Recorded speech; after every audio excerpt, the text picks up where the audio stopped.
اکثر لوگ یہ شکایت کرتے ہیں کہ ان کو پریشانی ہے، تو پریشانی جو ہے وہ کسی مسئلے کا حل تو ہے نہیں۔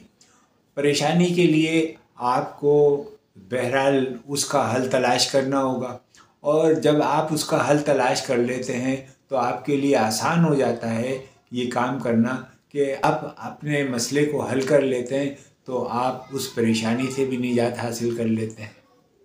فروخت کے مختلف طریقوں میں ایک اہم طریقہ پرسکون ماحول اور موڈ میں فروخت مکمل کرنا ہے،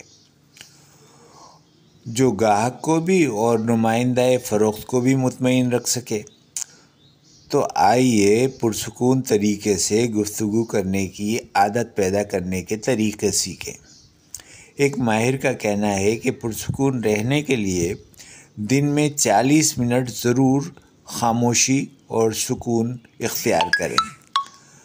بعض لوگ نیند میں بھی ذہنی تناؤ کا شکار رہتے ہیں، لیکن جب وہ جاگتے ہیں تو بہت اپنے آپ کو تھکا ہوا محسوس کرتے ہیں۔ دن میں آدھا گھنٹہ آرام کرنا بعض لوگوں کے بس میں نہیں ہے، لیکن یہ بہت ضروری ہے۔ شروع میں چند منٹ کی خاموشی اور آرام کرنے کی کوشش کریں، بعد میں یہ آپ کی عادت بن جائے گا۔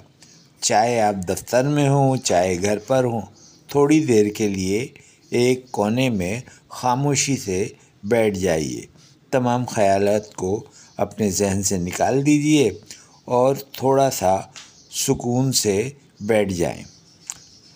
ایک ڈاکٹر آرام کے لیے آپ کو سکون آور دوائیں تجویز کر سکتا ہے، آپ کو کھیلوں کی طرف راغب ہونے یا آب ہوا کی تبدیلی کا مشورہ دے سکتا ہے، لیکن بہت کم لوگ آرام یا ذہنی سکون کو سمجھ سکتے ہیں۔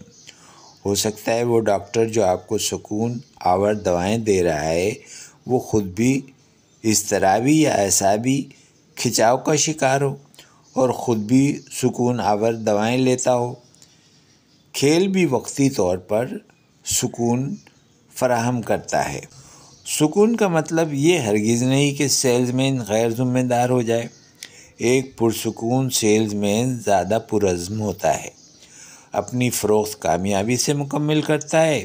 اگر اس کا ذہن پرسکون اور الجھنوں سے بے نیاز ہوگا تو وہ گاہک کے اعتراضات پر جوابات اچھے انداز سے دے گا، کیونکہ پرسکون سیلز مین زیادہ اسمارٹ اور چاق و چوبند ہوتا ہے، محنت بھی زیادہ کر سکتا ہے۔ سکون حاصل کرنے میں اچھا خاصا وقت درکار ہوتا ہے۔ سکون فوری طور پر حاصل نہیں کیا جا سکتا۔ سکون حاصل کرنے کے لیے کئی مشقیں ہیں اور ان پر توجہ دیجیے، اور آپ اپنے اوقات کو نظم و ضبط کے ساتھ بسر کرنا سیکھیں۔ انشاءاللہ آپ کو اس معاملے میں بھی کامیابی ہوگی۔